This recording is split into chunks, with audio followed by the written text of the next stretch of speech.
Hi, this is Steve Piscitelli. You're getting ready to listen to part one of my podcast interview with Sean Eager on creativity. I have split it up for your listening convenience. Each one is about 21 minutes long, each session. The first one is creativity, listening to the internal dialogue. You'll hear Sean and me discuss definition. How do you define?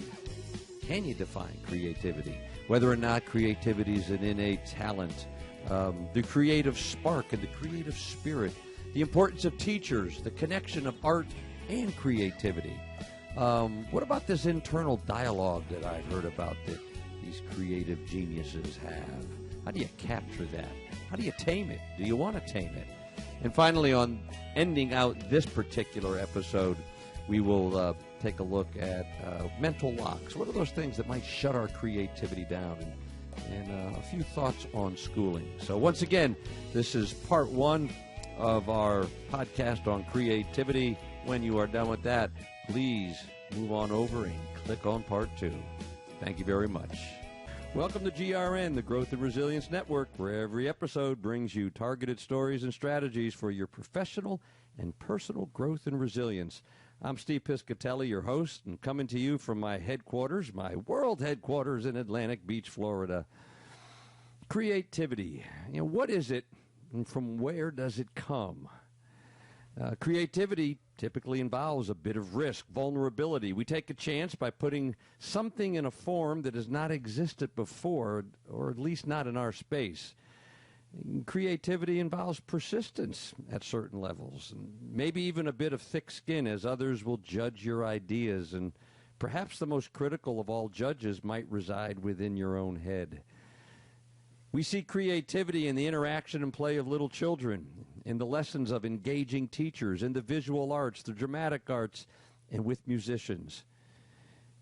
But does creativity live in all of us?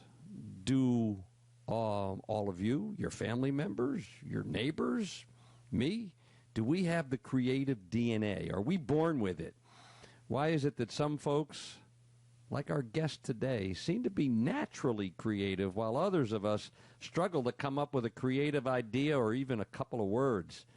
In his book, The Rise of the Creative Class, Richard Florida had stated that, quote, human creativity is the ultimate economic resource, end quote. And he said there are 4 steps to the process of creativity, which we'll see what our guest today thinks about these. According to Florida, he said it takes preparation, incubation, illumination, and verification. Creativity, is it only the possession of a certain class of people? Now today, to help us focus on the topic, we have in the studio an artist, a musician, and a songwriter. And no, we don't have an entire band with us. We have one person, and that will be Mr. Sean Eager. Sean has had many influences throughout his life. He and his family moved quite a few times during his early childhood. Each place and time brought Sean face-to-face with people and events that would influence his life. His father was a music fan, and thus Sean got an early introduction to various musicians and their influences. He studied art through his schooling. He currently works with art he works in theme construction. He's a songwriter. More than 100 songs has he cranked out. And as he was just telling me off set before we started, that he's got about 12 hours of tape to go through with more ideas. Sean is one of those folks who has to work in a setting that allows for creativity. As he once told me, his creativity, it has to get out. And Sean believes that creativity provides, that is, it creates opportunities for each of us to learn about ourselves. So let's welcome our creative genius in residence today to the GRN studio, Mr. Sean Eager. And Sean, welcome, my friend. I'm very glad to be here. And I'm very glad you're here also. I'm glad I didn't wear a hat today. All right, let's start off with something really basic. How do you define creativity? Well, I think you put it fairly well to begin with. It's bringing forth something that did not exist in that exact form before. At least, like you say, not in our space. Creativity has a lot of different forms, like art or music, or being a writer doing novels and screenplays. Excuse me. But as well as those things, creativity can be in an invention of a new idea, either in theory or in actual practice, developing a process that can help guide new scientific thought or increase productivity. I think that it can be the development of new techniques physically or intellectually.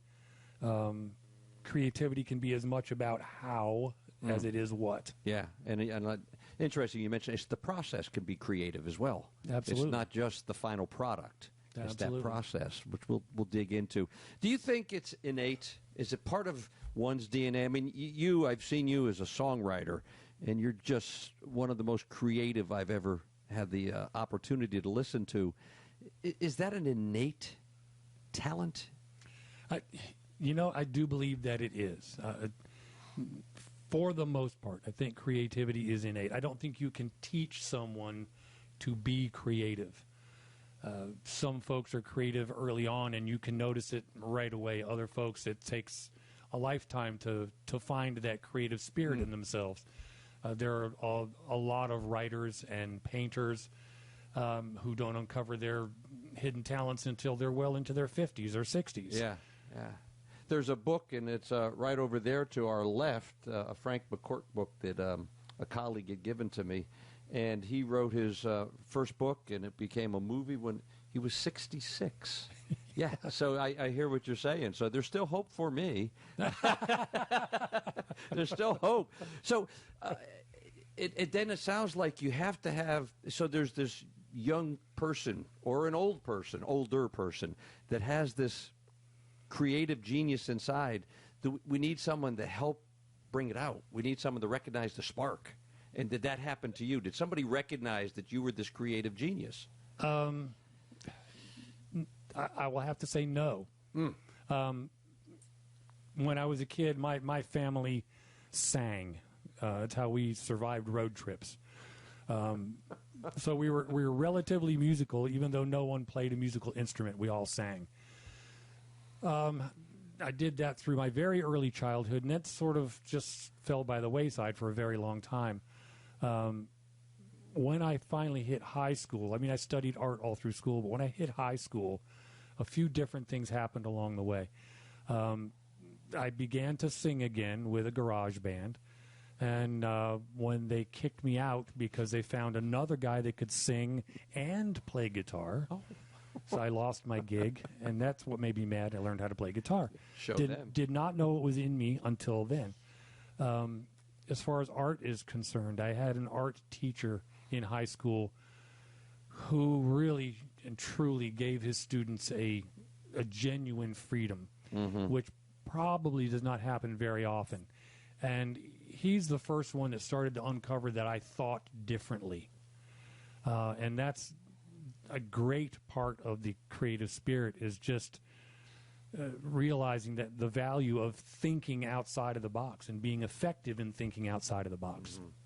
Yeah, there's you familiar with the old Harry Chapin song? I think it was "Flowers Are Red," and it was all about this young kid who the teacher said, no, flowers are red, and the sky is blue, and everything had to be just right, and this kind of stunted the creativity. But this art teacher for Sean says, "It's your world. What do you see?" Yeah, exactly. Yeah. He would teach a process and then turn you loose with the process and say, what does it do for you? And did you have somebody, that was visual art, it sounds like. Did you have somebody in the musical arts, other than your family they were musically inclined, but anybody else as a mentor in music? Well, there was no real mentor in music for me, except the first guy I worked in a band with in my 20s. He was 10 years my senior, and he knew I played guitar, but asked me to join his band and play bass and sing. A whole new animal learning how to do that.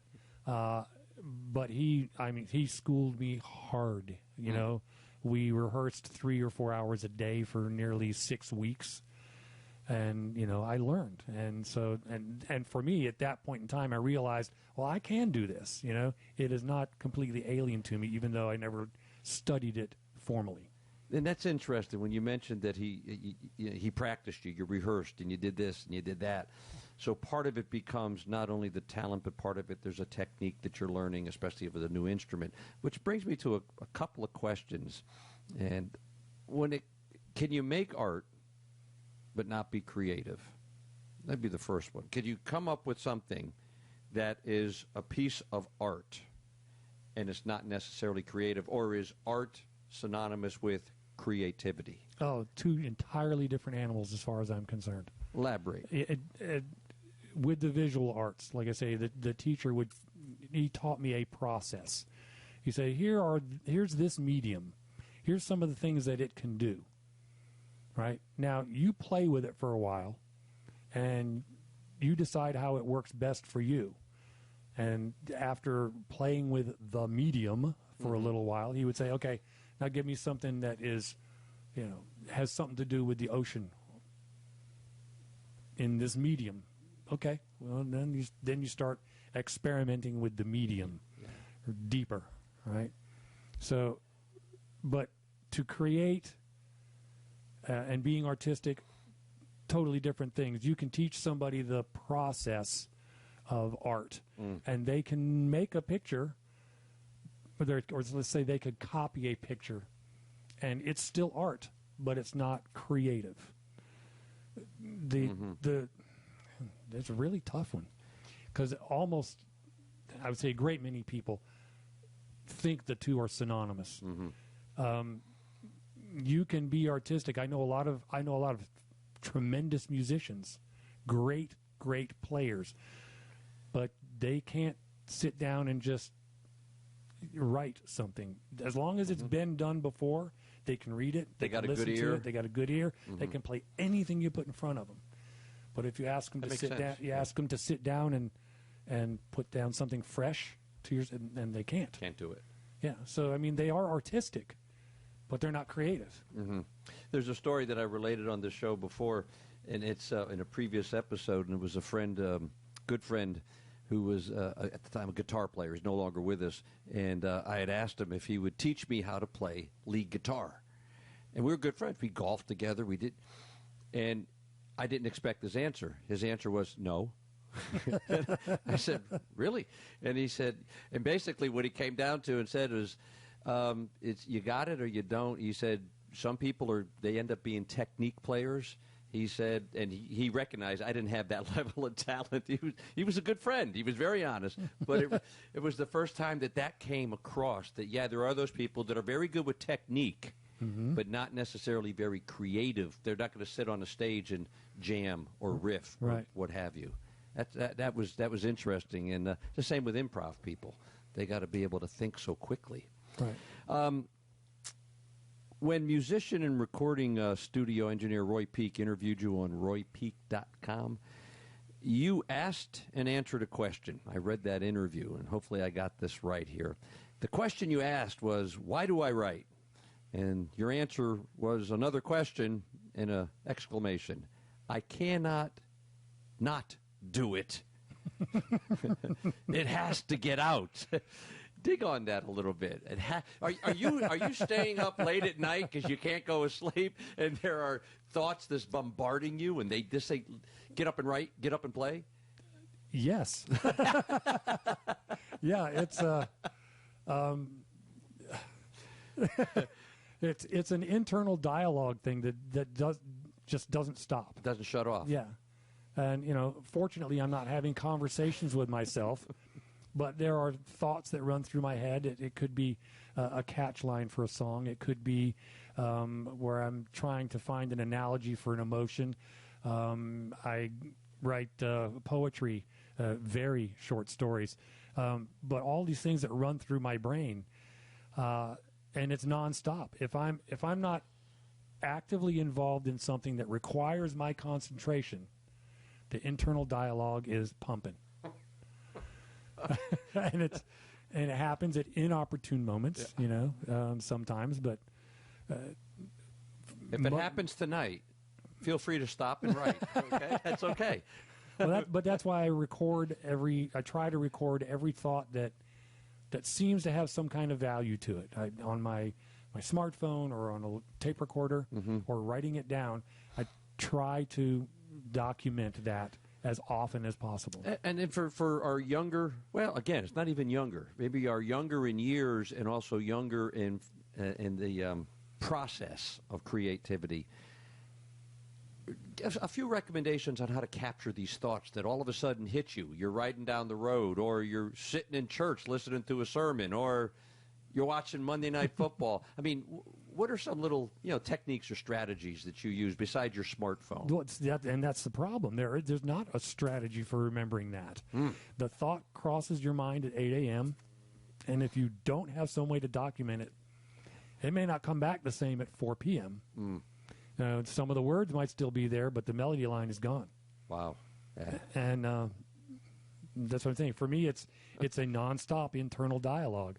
I'm pretty sure that most artists have ADD. Really? Okay. Oh, yeah, I'm pretty sure.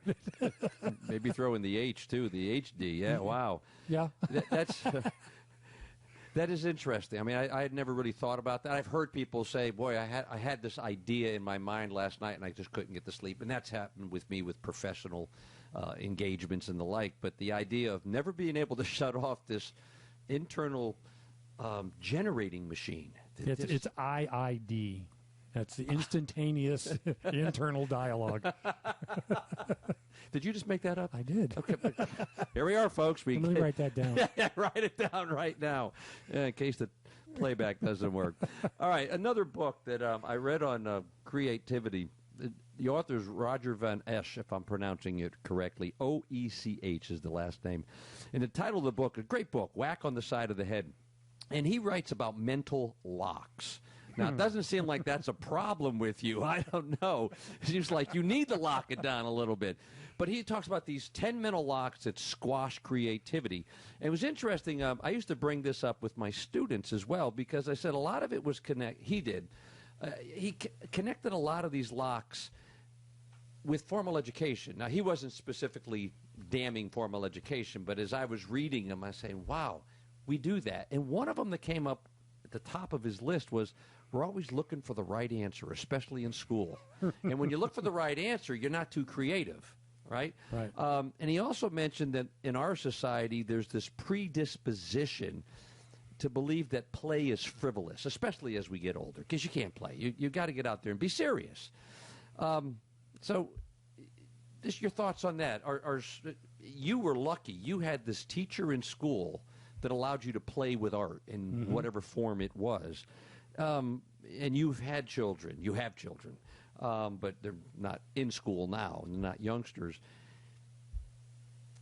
Did they have a schooling that allowed them to play? Or was it, no, this is what we got to do. This is on the test. Do this. Your thoughts on that? And what can schooling do, or can it do anything? Yeah, I think that until very recently, say from the late 80s till very recently, little by little the arts have been sort of stripped away from school. My sons all studied music through junior high school and high school, so they did have a creative outlet, and they all turned out to be really great musicians. But that was it for imagination and play. They were in the gifted programs in elementary school, and the gifted programs allowed students to learn in a more tactile fashion. Not everything was just reading and memorization. They actually wanted the students to touch a potato and feel it and smell it, and let's discuss what potato is, and which sounds really weird, but it allowed them a lot of freedoms that normal students weren't getting. Sure. Average students weren't getting. Engaging more of the senses. Yeah. And then after elementary school, that program was stripped away. And it put the kids from gifted programs into what they called advanced placement programs. Those programs are actually geared towards getting students ready for college. they were immediately slammed into college-type education where everything was, you're reading, you're writing essays, you're doing, and it's, the black and white. It's completely different to the way they learned up until that point. Yeah. And it wrecked them in high school, other than music. I mean, they were just miserable at school. Mm. There was no fun. There was no challenge. There was no... no outlet, sounds like. No outlets. Yeah. And if they have a piece of you where there's internal dialogue going on, and how do you get it out? Right. That's got to be extremely frustrating. I would imagine so. It probably has a lot to do with the anger and frustration of a lot of teenagers, is not having those places to let it out. Mm. Now, you've got this internal dialogue going on. Do you ever experience a creative block? Yeah, there'll be times when I like I say, I keep note of all these ideas, and I will have pages of one-line ideas, but no notion of how to follow up with them. Mm. And sometimes it'll be months before I finish a song, and I consider that a block. Moreover, the reasoning is generally because of some sort of frustration or stress in life. Mm-hmm. I really think that's one of the biggest blockages ever. Stress. Yeah. And I mean, for adults, most adults have found some way to deal with their stress, and sometimes to actually channel that stress into a creative format that lets it get away. But when that stress is delivered to kids, it's going to shut down the creative spirit like instantly. Mm. And I think that's what happens a lot. Yeah. The schools right now, you hear everybody talking about all these tests that they prepare children for all year long. And the tests and the test scores have become all important. And it's a huge stress for the kids to prep for these things. And it's eating them up as far as I'm concerned. Even basic recess, where you could go out and play, and you could make up games. Yeah. You could make up games. There's At least very when we were little. kids. There's very little of that anymore. Yeah. Physical education is no longer a regular part of the core. Yeah, I actually remember when I was in college, which was a few years back, but we had to take 4 semesters of PE. Yeah. Yeah, and I was glad for it. I took 5, and I'm not an athlete. You can tell. You can see me right here. I'm not an athlete.